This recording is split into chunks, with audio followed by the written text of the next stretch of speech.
오늘 이렇게 이성영 권사님, 우리 정정채 권사님, 이시춘 권사님, 연로하신 우리 권사님들 건강한 모습으로 다시 뵙게 되니 참 반갑습니다. 그동안 연세가 많으셔서 혹시나 우려가 되기 때문에 또 자제분들도 만류하시고 또 교회에서도 사실 연로하신 분들 오면 걱정도 되거든요. 집에 계셨는데 많이 답답하셨을 텐데 오늘 이렇게 예배드리러 나오니까 얼마나 참 뵙기가 좋습니까? 건강한 모습으로 이렇게 뵙게 돼서 너무 반갑습니다. 여러분들도 다 반갑습니다. 우리 한번 좀 멀찌감치라도 인사 한번 나눌까요? 반갑습니다. 건강하시기 바랍니다. 오늘날 많은 현대인들이 불면증에 시달린다고 해요. 나이가 들면 들수록 더 심해진다고 합니다. 요즘 저도 어떨 때는 잠이 안 오고 또 어떤 때는 좋지 않은 그런 꿈을 꿀 때도 있습니다. 그런데 이렇게 눕자마자 코 고시는 분들 있잖아요. 그런 분들 보면 참 저는 부러워요. 나도 저랬으면 이런 생각을 가질 때가 많습니다. 오늘 우리가 본문에서 읽은 이 느부갓네살 왕이라고 하는 사람, 우리가 앞에 읽진 않았지만 1절 말씀을 보면 꿈을 꾸고 마음이 번민해서 잠을 이루지 못했다 이렇게 말씀하고 있습니다. 꿈을 꾸긴 꾸었는데 무슨 꿈인지 알지도 못하고 그래서 번민했다는 거죠. 번민했다 이 말은 불안해했다. 뭔가 쫓기는 사람처럼 그냥 불안한 거죠. 꿈 내용이 뭔지도 모르지만 괜히 불안한 겁니다. 그래서 자기가 꾼 꿈이 무엇인지 무슨 꿈을 꾸었는지 알고 싶은데 아무리 생각하고 생각해도 기억이 나질 않는 거죠. 뭔가 이 중대한 암시가 담긴 꿈인 것만큼은 틀림이 없는데 무슨 꿈인지를 알 수 없으니 불안할 수밖에 없었습니다. 그래서 하루하루 번민하면서 잠을 이루지 못했다 이렇게 말씀하고 있습니다. 이 느부갓네살 왕이 자기가 꾼 꿈 내용이라도 알려고 갈대아 땅에서 가장 유명하고 가장 지혜롭다고 하는 사람들, 가장 유능한 사람들을 불렀습니다. 심지어 그들 가운데는 술객이나 점쟁이들까지 있었다 이렇게 말씀하고 있습니다. 그래서 그들에게 묻습니다. 내가 도대체 꾼 꿈이 무엇인지 그리고 그 꿈의 의미가 무엇인지 해석하라 명령을 내렸습니다. 그러면서 뭐라고 말을 하냐면 너희들이 만약에 그걸 알지 못한다면 나에게 알려주지 못한다면 너희 몸을 쪼갤 것이고 너희 모든 가족들을 거름더미로 만들어버리겠다 협박을 하고 있는 겁니다. 그런데 여러분들 우리가 이 다니엘서를 쭉 읽다가 이 부분을 읽을 때 이런 생각 들지 않습니까? 박사나 술객들이나 점쟁이들 입장에서 본다면 참 억울한 일이죠. 기가 막힌 일 아닙니까? 꿈을 해석하려면 꿈 내용이라도 설명을 해줘야 꿈을 해석해 줄 수 있을 텐데 꿈 내용조차 알지 못한다니 이걸 어떻게 해석을 해내겠습니까? 그래서 왕에게 뭐라고 말하냐면 꿈을 해석해 드릴 테니까 왕께서 꾼 꿈 내용이라도 우리에게 좀 설명을 해 주십시오 이렇게 간청을 했습니다. 그런데 오히려 왕은 그 말을 듣자마자 더 크게 화를 내면서 역정을 내면서 왜 자꾸 시간을 끌려고 하느냐, 너희들 다 죽이겠다 이렇게 말을 하면서 전국에 있는 모든 박사들, 술객들, 점쟁이들, 소위 지혜롭다고 하는 모든 사람들을 다 잡아들여라 이렇게 엄명을 내린 것입니다. 여기서 우리가 한 가지 짚고 넘어가야 될 것은 이 느부갓네살 왕이 왜 이토록 자기가 꾼 꿈에 집착했을까라고 하는 것입니다. 다시 말하자면 자기가 무슨 꿈을 꾸었는지도 알지 못하면서 이 꿈 내용을 왜 알려달라고 했을까? 그리고 그 꿈을 해석해내라 이렇게 명령을 다급하게 내렸을까라고 하는 것이죠. 이렇게 어처구니가 없고 황당한 일이 어디 있겠습니까? 그런데 왜 느부갓네살 왕은 이토록 분노하고 다 죽이려고까지 했을까? 그것은 자기가 꾼 꿈이 비록 내용은 알 수 없지만 분명히 그 꿈 내용에는 국가의 운명을 좌우할 만큼 굉장히 중요한 암시가 담겼다는 사실만큼은 알고 있었던 것입니다. 그래서 그렇게 조급했던 것이죠. 자기가 꾼 꿈 내용은 비록 알 수 없지만 이 꿈이 바벨론 나라 국가 운명을 결정할 만큼 대단히 중요한 꿈이구나, 이건 알고 있었다는 거예요. 게다가 우리말 성경에는 그냥 꿈 이렇게 되어 있지만 원문을 보면 이 꿈이 한 차례의 꿈이 아닙니다.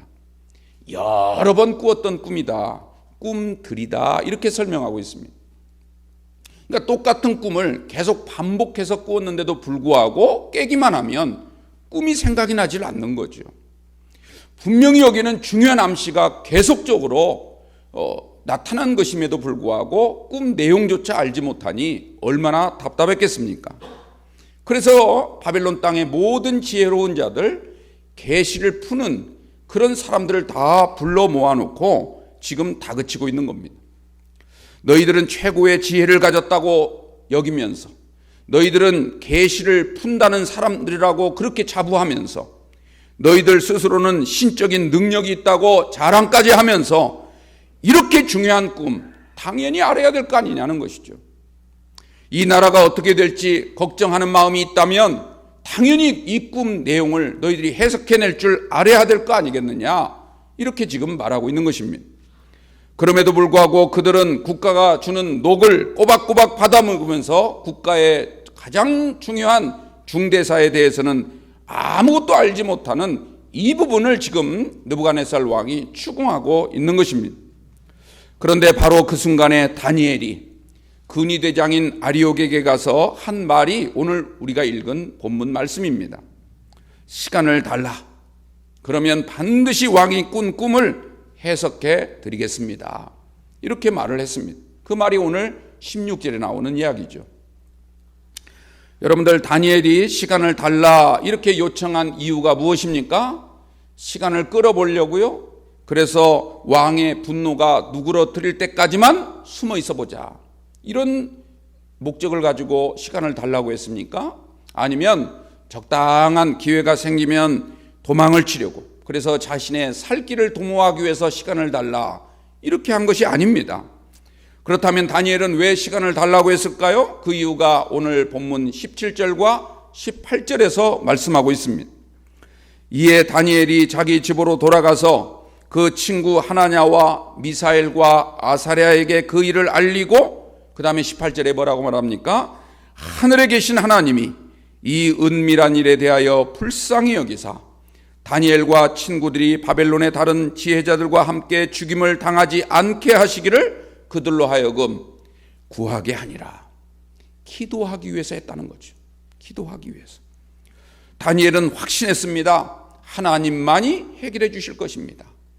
하나님만이 이 느부갓네살 왕이 꾼 꿈을 나에게 알게 해주시고, 그 내용만 알게 해주시는 것이 아니라 그 꿈의 의미가 무엇인지, 그 꿈에 담긴 암시가 무엇인지를 하나님이 나에게 알게 해 주실 줄로 믿습니다. 그래서 이걸 통하여 우리도 살겠지만 바벨론의 모든 지혜자들, 지금 죽음의 위기 앞에 있는 모든 지혜자들까지도 죽임을 당하지 않게 하도록 기도해달라, 이렇게 요청을 한 것입니다. 군의대장 아리오군요, 다니엘의 이런 부탁을 받은 다음에 어떻게 했습니까? 흔쾌히 들어주었습니다. 여러분들, 우리가 세상 사람들로부터도 신뢰를 받아야 될 이유가 여기 있는 것이죠.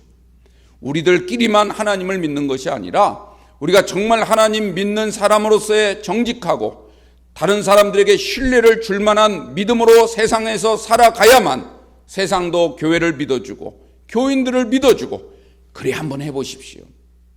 여러분들, 요즘에 왜 자꾸 교회 예배를 강행한다고 표현하면서 금지를 하려고 합니까? 그만큼 교회가 세상에 신뢰를 주지 못했습니다. 이런 어려운 난국을 오직 하나님께서 풀어주셔야 됩니다.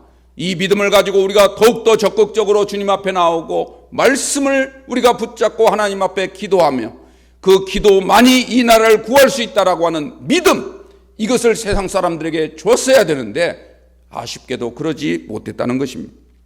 우리는 세상 사람들이 우리의 말을 듣고 정말 그런가, 이런 믿음을 가질 수 있도록 세상 사람들에게 신뢰를 주는 그리스도인으로 거듭나는 기회가 되시기를 주님의 이름으로 축원합니다. 오늘 우리가요, 위기를 만난 이 다니엘이 어떻게 위기 극복을 해냈는가, 오늘 말씀을 잘 읽어보시기 바랍니다. 먼저 믿음의 동지들에게 가서 이 사실을 구체적으로 알린 다음에 기도합시다. 우리 함께 기도합시다. 함께 기도해야 기도만이 해결할 수 있습니다. 이 믿음을 가졌던 거죠. 하나님께서 반드시 이 은밀한 일을 알려주실 것입니다. 하나님에 대한 절대적인 믿음을 갖고 있었던 겁니다. 이를 통하여 자기들 목숨만이 아니라 다른 사람들 생명까지도 살리려고 하는 이런 관대하고 포용력 있는 마음을 가졌을 때 하나님께서 그 마음을 보시고 역사하여 주신 줄로 믿습니다. 다니엘이 제시한 해결책은 무엇입니까? 첫째는 믿음입니다. 하나님께 대한 절대적인 믿음, 그리고 하나님이 우리 가운데 이 은밀한 일을 알려주시고 해결해 주실 걸 믿습니다.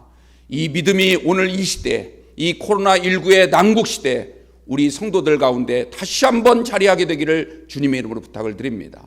두 번째로는 기도입니다. 기도는 믿음을 실천하는 구체적인 첫걸음이 되는 것이죠.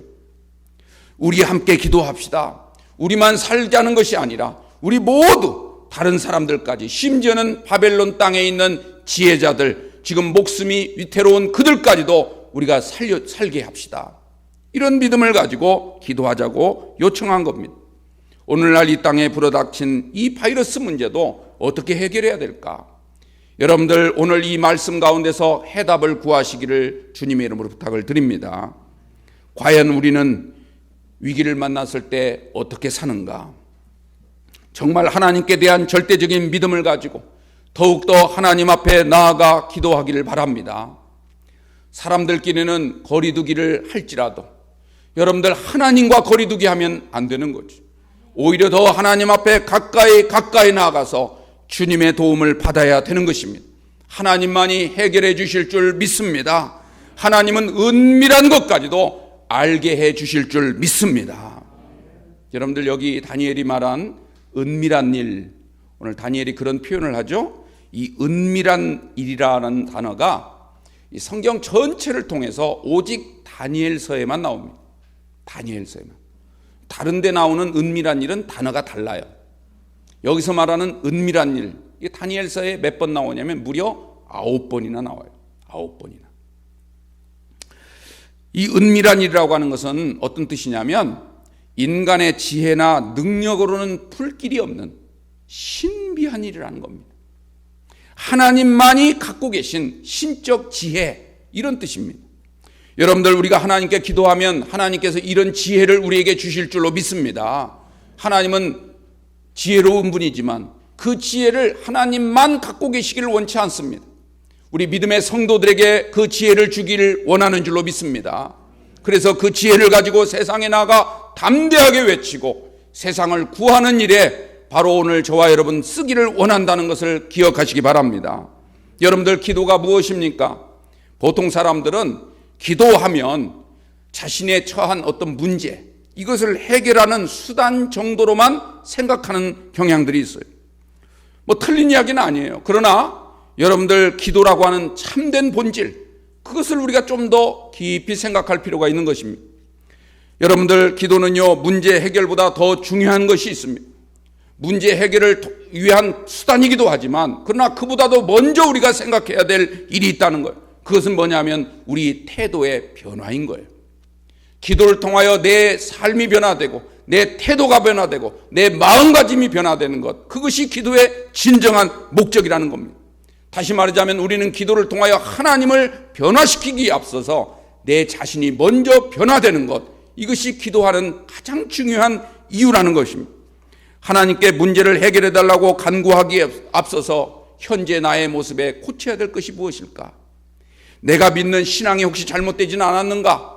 하나님 앞에 나와서 예배드리는 모습이 혹시라도 소홀하진 않았는가? 정말 내가 내 마음 깊이 하나님을 사랑하는 마음, 정말 마음을 다하고 뜻을 다하고 힘을 다해서 우리 하나님을 사랑하고 있는가? 나에게 맡겨진 직분을 정말 최선을 다하여 내가 감당하고 있는가? 이런 모든 것들을 우리가 점검하는 그 중요한 수단이 바로 기도인 것입니다. 내가 원하는 것을 이루는 것보다도 이게 더 중요한 거예요. 이런 문제를 통해서 하나님과의 관계가 더 가까워지는 것이 기도의 가장 중요한 목적임을 꼭 기억하시기 바랍니다. 그래야 우리는 주님의 긍휼을 경험할 수 있는 거예요. 주님의 긍휼을. 단지 주님이 주시는 물건만 받아 챙기는 것이 아니라 주님의 긍휼을 우리는 체험해야 되는 것입니다. 하나님이 내 인생의 진정한 주인이시구나. 하나님은 여전히 나를 깊이 바라보고 계시는구나. 하나님은 내가 기도드리는 그 한마디 한마디를 다 듣고 계시는구나. 단 하나도 소홀히 아니하시고 내가 신음소리를 내며 외치는 그런 작은 세미한 음성까지도 하나님은 다 듣고 계시는구나. 이 하나님의 놀라운 자비와 이 긍휼의 은혜를 우리가 기도를 통하여 깨닫게 되는 것입니다. 그래서 하나님을 비로소 하나님으로 고백할 수 있는 믿음으로 살게 되는 것입니다. 이것이 기도를 드리는 진정한 목적이자 아울러서 기도를 통해서 우리가 얻게 되는 가장 큰 유익이다. 이것을 꼭 잊지 마시기 바랍니다. 내 앞에 닥친 문제가 아니라 문제만을 문제로 보는 내 자신의 연약한 믿음이 문제라고 하는 것을 우리는 깨달아야 되는 것입니다. 이것을 깨닫는 순간 하나님이 나를 그동안 얼마나 사랑하셨고 얼마나 하나님이 자비로우신 하나님인가. 나 같은 자도 하나님이 기억하시고 나를 용납해 주신 그 주님의 놀라운 긍휼을 이 시간 우리의 입술로 마음껏 기도하시고 찬양하시는 여러분들 꼭 되시기를 축원합니다. 우리는요, 삶의 각종 문제들이 많이 일어나죠. 건강 문제, 물질 문제, 그 외에도 수많은 고통들이 우리 인간사 살아가다 보면 발생하게 됩니다. 그때마다 우리는 기도해야 됩니다. 기도해야 돼요. 그러나 문제가 해결된 것만으로 그친다면 안 되는 거죠. 하나님의 긍휼하심을 체험하지 못하고 해결된 것만으로 자꾸 여러분들 다 했다 이렇게 생각한다면 그건 어떤 결과가 옵니까? 하나님이 내가 기도했더니 들어주셨구나. 기도했더니 들어주셨구나. 다시 말하자면 하나님을 내 기도에 의해 움직이는 하나님으로 만들어버리는 겁니다. 내 기도에 의해 움직이는 하나님. 여러분들 만약 하나님이 내가 기도해야만 움직이고 해결해 주시는 그런 분이라면, 반대로 내가 기도하지 않으면 꼼짝도 하지 아니하시고 해결하지 아니해 주시는 분이라면 하나님은 스스로 계신 분이 아닙니다. 내 기도에 의해 움직이는 하나님이죠. 과연 하나님이 그런 분일까요? 여러분들 사랑하는 자녀들이 여러분들에게 뭔가를 요구할 수 있습니다. 그러나 여러분들 요구할 때만 들어줍니까? 다른 모든 더 중요한 것들은 부모가 다 알아서 어린 자녀들을 다 때에 따라 좋은 것으로 주지 않습니까? 단지 요청하는 것은 자녀이기 때문에 요청을 하는 거 아닙니까? 마찬가지입니다. 하나님이 우리의 모든 것을 다 아십니다. 우리의 필요도 아시고 무엇이 있어야 될 줄도 다 아십니다. 그런데 기도해야만 주신다면 그건 하나님이 아니죠. 그건 우리 아버지가 아닌 것입니다. 여러분들 오히려 반대 아니겠습니까? 우리가 기도에 의해 하나님을 움직이는 것이 아니라 우리에게 어떤 문제가 생겼을 때 하나님께 나와서 기도하라고 우리를 움직이시는 분이 바로 하나님이신 겁니다. 기도에 의해 움직이시는 하나님이 아니라 내가 처한 상황에서 내가 기도하도록 나를 움직이시는 분이 하나님이시다. 이런 얘기입니다. 하나님이 나를 움직이시는 거예요. 그러니까 우리가 기도하는 것도 하나님의 은혜에 의해서 기도하는 것이죠. 하나님은요, 우리의 기도에 의한 하나님이 아니라 기도의 주체시고 모든 기도 행위의 주관자가 되시는 분이 하나님이십니다. 우리는 단지 기도하는 그 명령에 순종하고 있을 뿐이에요. 그러므로 내가 기도했더니 이런 표현보다는 하나님이 나로 하여금 기도하게 하셨습니다. 이런 표현이 더 정확한 표현인 거죠. 여러분들 다니엘이 죽음의 위기 앞에서 하나님께 기도했던 내용이 무엇입니까? 우리가 오늘 읽진 않았지만 다음 장 3장 18절에 보면 이런 말이 나오죠. 하나님이 나를 능히 건져주실 줄 믿습니다. 그러면서 그 다음 하는 말이 그리 아니하실지라도 나는 절대로 우상 앞에 절하거나 왕의 신들을 섬기지 아니할 것입니다. 다니엘은 기도를 통하여 어떤 문제의 해결이 더 중요한 것이 아니라 하나님과의 관계, 내가 정말 하나님을 믿고 있다는 나의 신실성을 하나님 앞에 드리는 것, 이것이 기도의 본질이었다는 겁니다. 여러분들, 이런 믿음의 태도로 기도할 때 하나님은요, 우리가 구하지 않은 것까지도 우리에게 부어주실 줄 믿으시기 바랍니다.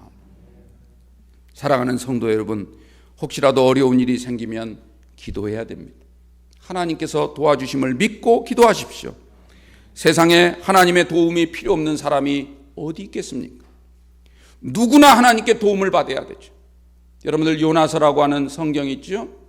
요나가 하나님 명을 어기고 도망치다가 저 뱃속에 깊이 잠들고 있을 때 풍랑이 일었어요. 배가 뒤집힐 것 같은 어마어마한 파도가 일자 그때 어떤 일이 벌어졌습니까? 그 배에 탄 사람들, 요나 말고 선장을 비롯해서 모든 사람들이 각기 자기가 섬기는 신에게 기도했다고 말합니다. 그러면서 요나를 흔들면서, 잠자고 있는 요나를 흔들면서 너도 네가 믿고 있는 신에게 기도해야 되지 않겠느냐, 그렇게 말을 하죠. 얼마나 부끄러운 모습입니까? 얼마나. 여러분들, 우리가 먼저 기도해야 되고 우리가 먼저 이 나라를 놓고 이 어려운 난국을 위해서 기도해야 되는데 세상 사람들이 오히려 교회를 걱정해주고 기도해야 되지 않겠느냐, 이런 사태가 벌어진 거예요. 그런데 지금은 어떻습니까?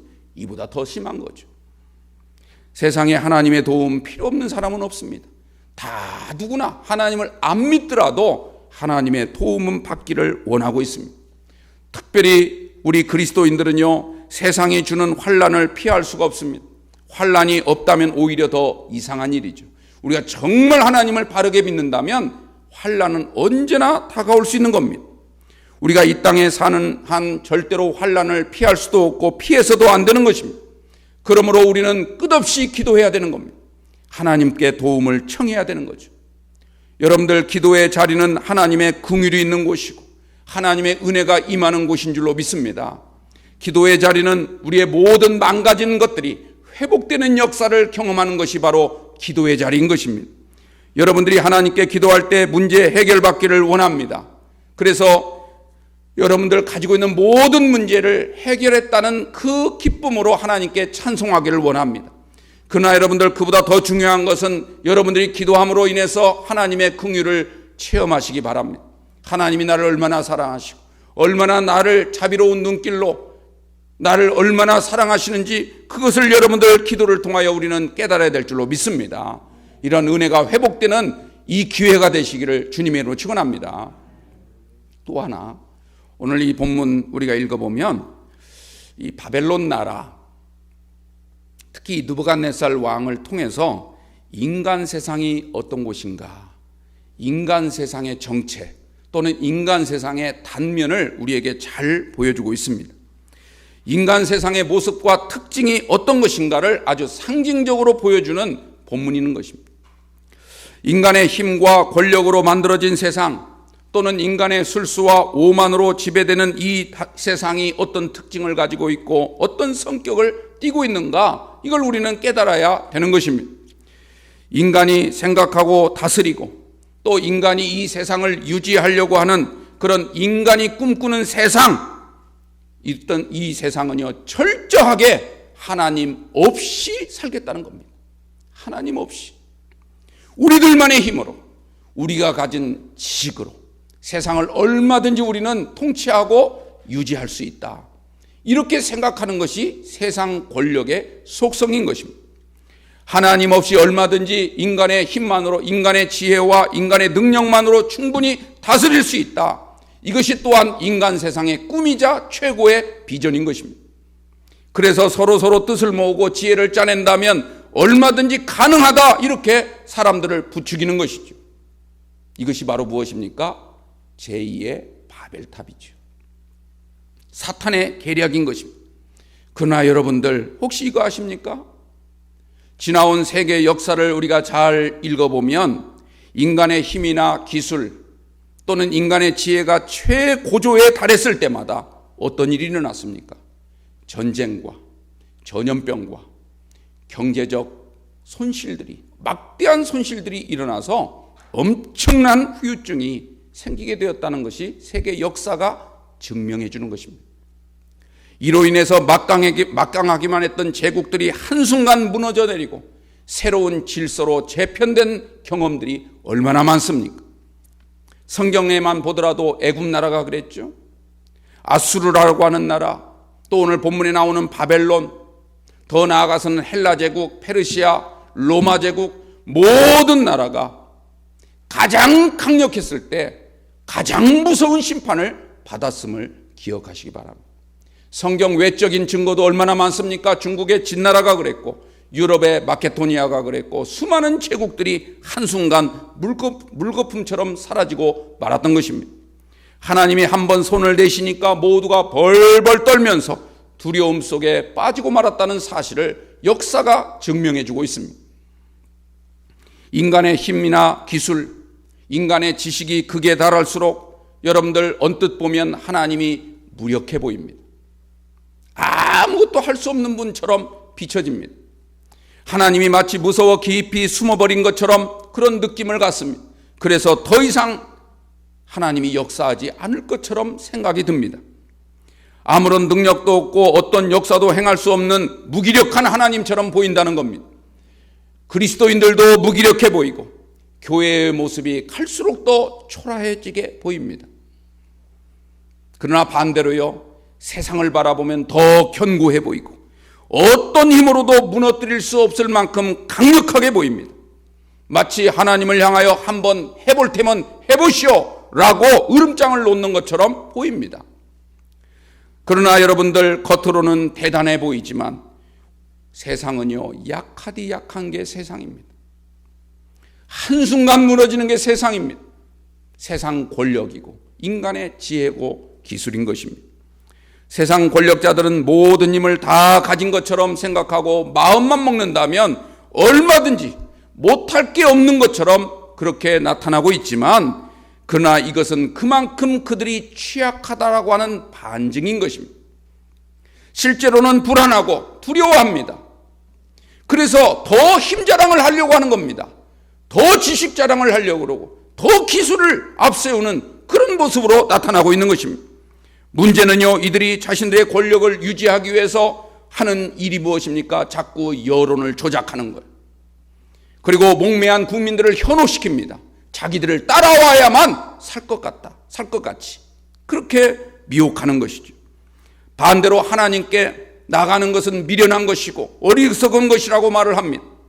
하나님께 대항하는 것이 마치 영웅인 것처럼 보이고 하나님 말씀을 무시하는 것이 마치 지성인인 최고의 지성인처럼 비춰집니다.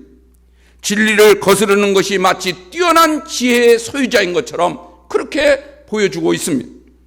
그러나 여러분들, 힘을 가지면 가질수록, 지식이 많아지면 많아질수록, 재물을 더 높이 쌓으면 쌓을수록 사람들은 더 불안해합니다. 더 두려워해요. 그래서 잠을 이루지 못합니다. 그게 느부갓네살 왕, 그 한 사람의 모습이 세상 권력자의 속성을 잘 보여주는 거예요. 그들은 불면증에 시달리면서 자기가 꿈은 꾸었지만 무슨 꿈을 꾸었는지조차 알지 못하고, 따라서 꿈의 해석조차 하지 못하는 그런 어두운 길을 걸어가는 것입니다. 꿈은 꾸나 꿈이 없는 사람들이죠. 여러분들, 우리는 이런 사람이 돼서는 안 됩니다. 여기에 매몰돼서는 안 됩니다. 여기에 뒤따라가서는 안 되는 것입니다. 우리는 우리의 꿈의 주인이 되시는 하나님을 더욱더 바라보시고 그 하나님으로부터 꿈을 받으시는 여러분들이 꼭 되시기를 축원합니다. 그들이 생각해내는 일은 고작 뭡니까? 사람들을 불러다 놓고 죽이겠다는 거예요. 위협합니다. 협박합니다. 으름장을 놓습니다. 느부갓네살 왕의 모습이 그 한 사람의 모습이 아니라 이 땅을 지배하는 모든 통치자들의 속성이라는 사실을 우리가 잊어서는 안 되는 것입니다. 오늘 우리가 꼭 알아야 될 것은 뭡니까? 인간의 힘이나 기술이나 지식에 의해서 다스려지는 나라는 겉으로 볼 때는 대단해 보이지만 티끌에 불과하다는 겁니다. 하나님이 훅 하고 불면 어디로 갔는지조차도 알아볼 수 없고 누구 하나 그 티끌을 찾는 이 없는 그런 연약한 것이 이 세상 속성임을 꼭 기억하시기 바랍니다. 오늘 우리가 읽은 이 본문은요, 이런 세상이 얼마나 취약한지, 얼마나 거짓된지, 얼마나 허무한지 그리고 그 결과가 얼마나 비참한지를 잘 보여주고 있습니다. 느부갓네살 왕 하면 그 이름만 들어도요 부들부들 떨 수밖에 없는 최고의 권력자였습니다. 그러나 정작 꿈은 꾸었지만 자신이 꾼 꿈이 무엇인지 꿈의 내용조차 알지 못한 무능력함을 보여주고 있습니다. 세계를 통치하겠다는 비전을 가진 자처럼 보이지만 실상은 내일 어떻게 될지도 모르는 그러한 사람이 바로 느부갓네살 왕입니다. 그는 천국과 지옥이 있다는 사실도 알지 못했습니다. 이렇게 힘을 가지고 이 땅에서 떵떵거리고 살아갔을 때 그가 죽은 이후에 어떤 일이 벌어질까에 대한 생각을 전혀 생각하지 않았던 사람이 바로 느부갓네살 왕이었습니다. 그는 자기가 지금 가지고 있는 권력, 이 권력을 이용해서 사람들을 협박하고 죽이겠다는 으름장을 놓고 있지만 그는 자기가 꿈을 꾸고도 그것을 몰라서 사람들을 불러놓고 내 꿈 좀 해석해 주세요. 내 꿈 좀 해석해 주세요. 묻고 있습니다.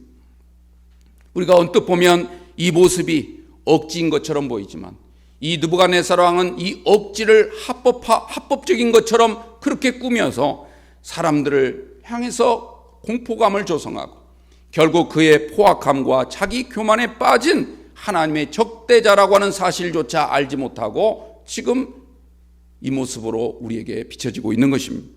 이것이 곧 세상 권력의 특징이라는 겁니다. 힘에 의해서 지배되는 이 세상의 모습인 겁니다. 우리가 다음 주에 이 느부갓네살 왕, 이 세상 권력, 주님 앞에서 얼마나 허무하게 무너졌는지 잘 아시게 될 것입니다. 우리가 살고 있는 이 세상도 지금 느부갓네살 왕처럼 하나님과 나는 맞설 수 있다 생각하는 사람들이 얼마나 많습니다. 돈만 가지고 있다면, 능력만 가지고 있다면, 지식만 가지고 있다면, 권력만 가진다면 하나님과 맞설 수 있다. 하나님 말씀보다는 세상이 요구하는 것에 쫓아다니는 사람들이 갈수록 늘어나고 있습니다. 하나님 없이도 인간의 힘으로 얼마든지 이룰 수 있다고 생각하기 때문인 것이죠. 그래서 오직 이 땅의 것만으로 만족합니다. 다가올 세계에 대한 생각을 하지 않는 거죠. 어마무시한 일이 우리 앞에 순식간 다가온다는 그 사실을 알지 못하는 겁니다. 오늘 당장만 위해서 살아가는 하루살이 인생에 불과한 것이죠. 겉으로는 굉장히 멋져 보입니다. 다른 사람들이 아우 저 사람 대단해 그렇게 말을 할지 모릅니다. 시대를 앞서가는 지성인처럼 비춰집니다. 그러나 그들은 꿈이 없습니다. 내일이 없습니다. 비전이 없습니다. 자신들이 지금 어디를 향하여 가고 있는지조차도 알지 못하는 것입니다. 한마디로 불쌍한 사람이죠. 여러분들 꿈은 꾸나 꿈이 없는 사람이 돼서는 안 됩니다. 우리는요 이런 인생을 가장 비참하다 이렇게 말을 합니다. 우리는 비록 작은 꿈일지라도 하나님의 꿈을 가지십시오. 하나님이 나를 통하여 무엇을 원하실까? 나를 통하여 이루고 싶은 일이 무엇일까를 생각하시고 여러분들 그것을 우리가 바라볼 수 있는 우리의 영안이 열려지게 되기를 축원합니다. 그러면 내가 비록 늙었어도 내가 가진 게 비록 없을지라도 내가 힘이 없을지라도 하나님이 계시는데 뭘 걱정하십니까? 하나님이 전능하신 분이고 모든 하지 못하는 일이 없는 그 힘을 가지고 계신 분인데 뭘 걱정하십니까? 그분께 맡기십시오. 반드시 하나님이 어려운 이 사태도 극복할 수 있도록 도와주시고 이 기회를 통하여 우리 한국이 정말 이 믿음의 그리스도인들을 통해서 그토록 정부에서 강행한다 하지 마라 해도 그래도 주님 전에 나와 기도하는 여러분들로 인해서 이 나라가 세계 최고의 민족으로 세계 최강의 나라로 발돋움되는 놀라운 기회가 될 줄로 믿습니다. 이를 위해서 함께 기도하시고 다니엘이 세 친구에게 기도하자. 우리만 사는 게 중요한 게 아니라 저 바벨론 지혜자들도 살도록 해주자. 여러분들 그 마음이 오늘 우리 가운데 함께 하시기를 주님의 이름으로 축원합니다. 기도하겠습니다.